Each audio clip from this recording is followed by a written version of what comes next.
this is an iHeart podcast. Guaranteed human.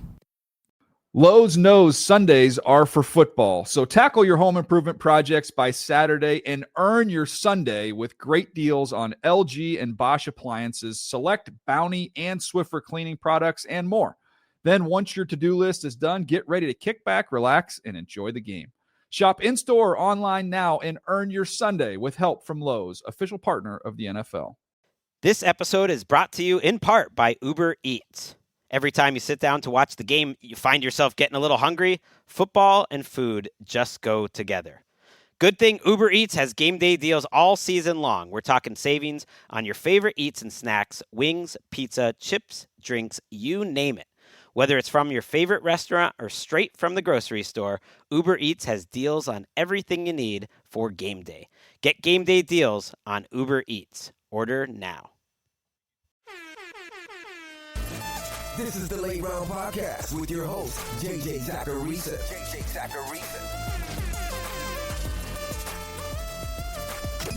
What's up, everyone? It's JJ Zacharisa, and in this episode 1078 of the Late Round Fantasy Football Podcast. Thanks for tuning in. If you're listening to this show during the offseason, especially here in January, then you're a more hardcore fantasy manager than most, which means you're looking for some deeply researched content. The Late Round newsletter is exactly that. Brandon Gadula has been with the company for just a few weeks, and he's been cranking out amazing research via that newsletter each week. On Wednesday, he did a deep dive on how coaching changes impact offenses. And then I sent one out yesterday on slot receivers. I'm going to talk about that in just a second. You can sign up for that newsletter for free. Just head to lateround.com, click newsletter, and type in your email address. That's it. Again, that's lateround.com. It's a mailbag day, though. Let's get to these questions.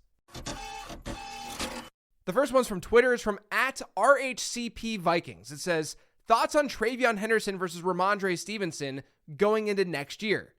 Henderson played, I think, like 4 snaps Sunday. So here I am, not even in the fantasy season anymore, still talking about this Patriots backfield. What a world. But in all seriousness, this is a really, really valid question. I've seen a lot of wild narratives out there on social media this week already about that backfield. Specifically, people just saying that Ramondre Stevenson has been significantly better than Travion Henderson all season long. And now Henderson is just a boomer bust player. I just think there's an insane amount of recency bias going on with a take like that. Because Ramondre Stevenson really has been good over the last month or so. Genuinely, objectively. But season-long numbers don't paint this picture of like Stevenson being so far and away the better running back in that backfield. In fact, you guys probably remember, but back in like week 13 or so, Henderson was one who analytically looked so much better than Ramondre Stevenson. But when you combine regular and postseason numbers, according to Next Gen Stats, Henderson had a better EPA per rush than Stevenson this year. That's not amazingly surprising because Henderson showed off that big play ability. And EPA per rush is going to favor big play running backs, which is fine. That's just part of the metric. And Stevenson also dealt with fumbles early on. So the next stat to look at is success rate. Success rate is more binary. It doesn't favor players who just make those big plays and sort of warp their statistics. So it's sort of discounting those extra yards and expected points that a player like Henderson might generate. There was a tweet that I saw where someone said like, Ramondre Stevenson is just so much more successful each rush. Henderson is more boom or bust. Data doesn't agree with that at all. Across the season, both regular and postseason, Henderson has had a 40% success rate to Stevenson's 37%. And to be clear, both players were within 4 percentage points of each other when it came to percentage of inside rushes and stacked boxes faced. What's interesting is that Stevenson is actually boosting both of his numbers in EPA per rush and success rate with what he's done in the postseason, which again, I said at the top, recency bias. I think a lot of people are seeing him play well on a national stage and drawing conclusions based on that. Now, Stevenson's been better than Henderson within a metric like rushing yards over expected per rush, because Henderson's expected yards per carry is just simply higher than Stevenson's. I don't want you to walk away from this show thinking that I believe Travion Henderson has been better than Ramondre Stevenson. I'm merely pointing out that this is not some clear-cut, obvious case where in all circumstances, Ramondre Stevenson has been better. because earlier this season, he was not. I think what we're seeing right now is that he's the veteran and he's more reliable, especially in pass pro, especially in these big moments. I even tweeted during the AFC Championship game, and I said that, quote, talked about this on the podcast on Friday, but Ramondre Stevenson really stepped up the final month or so of the season. And I took my L, don't worry.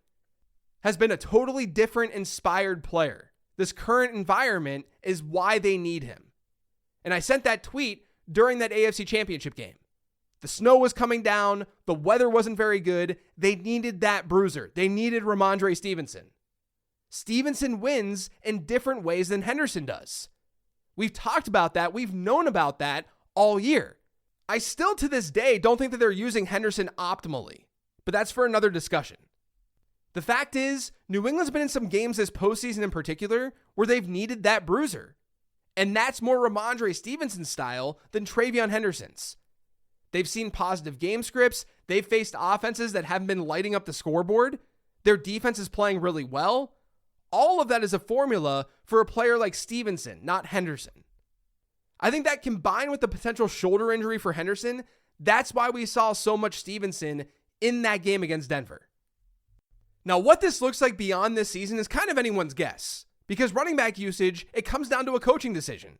You guys are probably so sick of me saying that, but it's true. Running backs like Henderson tend to progress and see more work. For him, I think that'll come in the form of receiving especially. But we can't deny a couple of things here. Number one, Ramondre Stevenson is very likely going to be there in 2026. It looks like his contract has an out, but that out is in 2027. And his play really does mesh well with Travion Henderson. That means I'm still expecting somewhat of a decent split in the 2026 season. This run that New England's on currently only reinforces that point in my opinion. So I think things would look a lot different for this backfield if Stevenson didn't turn it up during the final month of the year.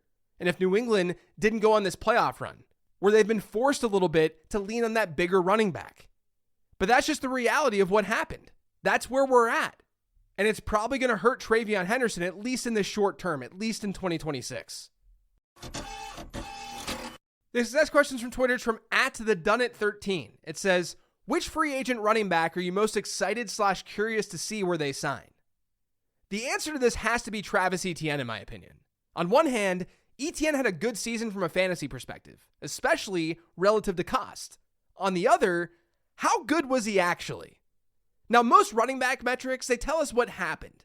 They're more descriptive than predictive. So when you hear running back numbers, you should always take them with a grain of salt. With that being said, I bet you Travis Etienne's numbers, they're worse than you'd imagine. Next Gen Stats has 48 qualified running backs in their data set for 2025. Of those 48, Etienne ranked 32nd in rushing yards over expected per attempt, right above Woody Marks, right below Saquon Barkley and Kenneth Walker. He was 41st in success rate, right above Saquon Barkley and right below Ramondre Stevenson. He was 33rd in EPA per rush, and he was 29th in yards after contact per attempt. Meanwhile, PFF, among that same qualified group, ranked Etienne 34th in rushing grade, for what that's worth. I mean, by most metrics, Travis Etienne wasn't special in 2025.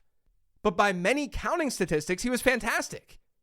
And you add on the narrative of what that Jags offense was able to do, and there's probably a team out there, maybe it's even the Jags, who can tell themselves a favorable story about Travis Etienne being their bell cow. But Etienne's really interesting too because Bashaw Tutin is just sitting there in that Jacksonville depth chart. Tutin looked really good in the ZAP model this past year, and for what it's worth, Tutin's success rate was 11 percentage points higher than Etienne's this past year. So that's got to be the free agent running back that I'm most interested in watching. He not only is a tough evaluation, but he could go to a team and be their bell cow, all while opening things up for the second-year Bashaw Tutin. This next question is from Blue Sky. It's from @NYTman. It says, which running backs in the top 30 in 2025 are most at risk of losing touches via the team pursuing a running back in free agency or day 2 pick in the NFL draft? Do you want to try and predict surprises that we should be on the lookout for? We're going to see plenty of shifts to backfields this offseason. It's a decent free agent class. You have Travis Etienne, Breece Hall, Kenneth Walker, Javonte Williams. You could even throw in guys like Rico Dowdle, maybe even J.K. Dobbins, Kenneth Gainwell. And then even deeper than that, there's like Rashad White, Brian Robinson, Jerome Ford. it's really not a bad free agent class at all. All of those teams' backfields could then get a shakeup. I already talked about Jacksonville, but the Jets could look totally different. Maybe Seattle doesn't keep Kenneth Walker, though I do think they're going to, especially because of Charbonnet's injury. The Cowboys, they're not locks to keep Javonte Williams. And Pittsburgh's backfield, that has a chance to look totally different too. That was the one spot that I looked at first with this question. Gainwell's a free agent. He finished RB20 in PPR points per game. Jaylen Warren was RB19. There's even a potential out with Warren's contract this year. But if you want a surprise spot for a rookie or a free agent back, I'd look at San Francisco. There seems to be a lot of chatter about Christian McCaffrey's workload this past year, which I totally understand. He had 311 rush attempts and 129 targets. He was second among running backs in rush attempts this year, and he was first by far in targets. They ran him into the ground. Now, I'm not going to be surprised if they just re-sign Brian Robinson, but he's a free agent. So that's at least a surprising place to watch. And then here's another surprising spot. How about Denver? J.K. Dobbins is a free agent. He hasn't been able to stay healthy throughout his career, and he wasn't able to stay healthy this past year. R.J. Harvey would hypothetically step in and take things to that next level as a second-year player. He finishes the RB24 and PPR points per game last year. But I didn't think R.J. Harvey was that special running the football in 2025. Now, I won't take these metrics as gospel, similar to the stuff that I talked about with ETN earlier, but it's still interesting. Listen in. Harvey had the worst EPA per rush compared to J.K. Dobbins and Jaleel McLaughlin in 2025. So behind that same offensive line, his EPA per rush was worst. He had the worst success rate of the group too. And J.K. Dobbins had a rushing yards over expected per attempt of plus 1.1. R.J. Harvey's was minus 0.6. And actually, among 48 qualified running backs, those ones that I talked about earlier, Harvey's rushing yards over expected per attempt was only better than Alvin Kamara and Bucky Irving. And that was behind the 7th best run blocking offensive line in the league, according to PFF. And look, let's be real. This Sean Payton offense is always a multi-back offense. I'm not saying they necessarily go out and they spend a top 2 round pick on a running back or anything. But a pretty decent free agent running back is on the table to complement RJ Harvey. Or maybe they just go back to J.K. Dobbins, which as we saw in 2025, that has at least some chance to cap Harvey's ceiling. But he's definitely someone to keep an eye on, despite him only being a second-year player. The last question this week is from Patreon. It's from Noah. It says, with your recent analysis of non-elite wide receivers, how do you think this is going to impact your future rookie rankings? Do you anticipate to diminish the value of non-first rounders more so than in the past? So my general answer to this is no. We have to remember that the elite wide receivers in fantasy football, they actually will look better with the way that offenses have trended. If you have one of those elite wide receivers, you're in really good shape. You have a big advantage, a big edge over your league mates. Players like Puka Nacua, Jackson Smith and Jigba, they should be great. And the only way to get that next one, to get that next elite wide receiver, is to draft them in your rookie drafts. Now, we don't know exactly who those players are going to be, but we need to take our chances or else we're never going to have those players. Now, I teased this a little bit at the top, but one area where I might change my approach a little bit is with slot receivers. I sent a newsletter out about this yesterday because the data is really interesting. Now, obviously, when we see more 12 personnel usage or heavier sets, more tight end heavy sets, that means we'll see less slot receiver usage because we have fewer wide receivers on the field on a given play and that heavier personnel. And data has shown that that's generally been the case. Over the last few years, we've seen a pretty significant decline in the raw number of wide receivers who have finished their season with 300 or more routes run and a 50%, 60%, and 70% slot rate. Now, I don't want to remove that routes run threshold because I don't care about receivers who run like 10 routes and 7 of those routes come from the slot because those receivers aren't relevant. It just doesn't tell us that much. I'm trying to see if more of the full-time slot receivers are kind of dying in this sport.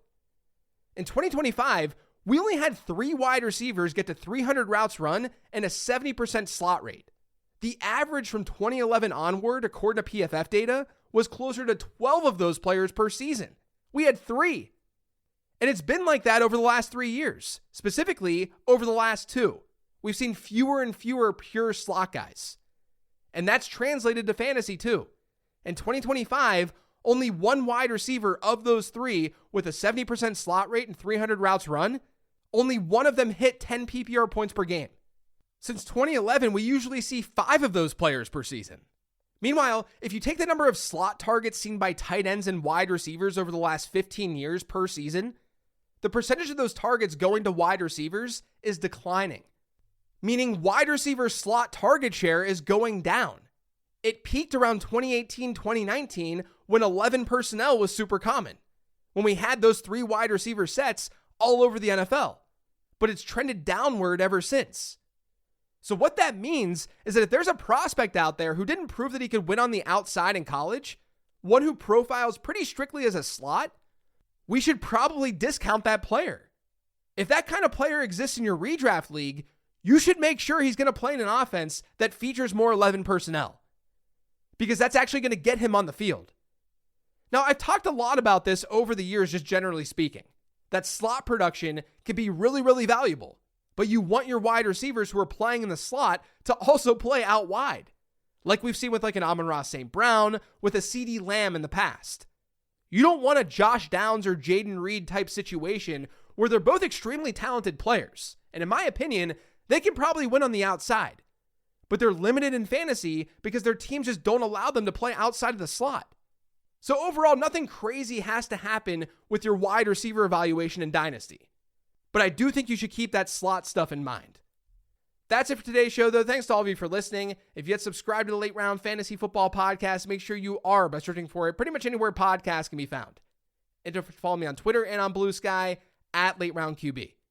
Thanks for listening, everyone. Have a great weekend. I'll catch you next week.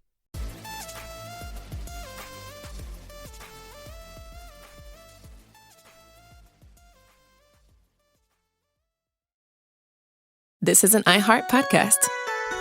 Guaranteed Human.